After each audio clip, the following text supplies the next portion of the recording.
The head of the Crimea's Tatar National Assembly was banned this week from entering Crimea for 5 years. It's not the first time a leader from the minority Muslim population was banned since Russia took over control of the southern Ukraine region in March. But now some Tatars feel being targeted in the future. CCTV Stephanie Freid, is in Kiev with this report. Our son Zhamadilov gazes out over Kiev's main square, but his thoughts are 800 kilometers away in Crimea with his community, the minority Muslim Tatars. He left Crimea when Russia took control of the peninsula in March, but only in body. In spirit and action, he is advocating on behalf of the estimated 250,000 Tatars, ensuring they are not victimized.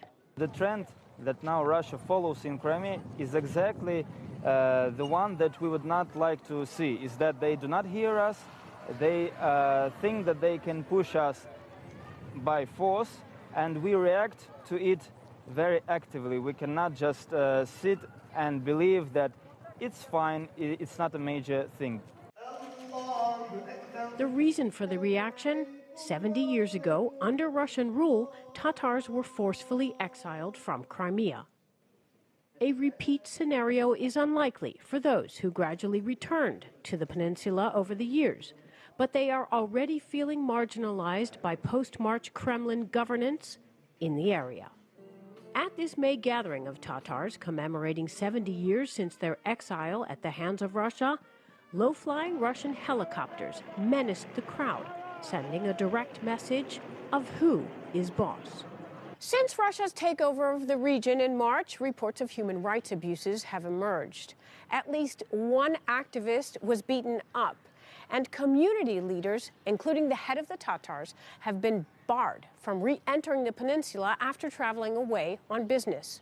Also since March, a reported 10,000 Tatars have fled to other parts of Ukraine.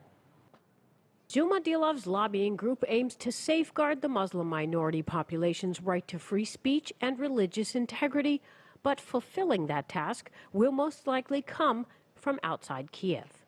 Probably not much here can be done, but it can be done in Brussels, it can be done in Strasbourg, and on the international platforms that actually deal with the human rights where Russia is a member state. Stephanie Freid, CCTV, Kiev, Ukraine.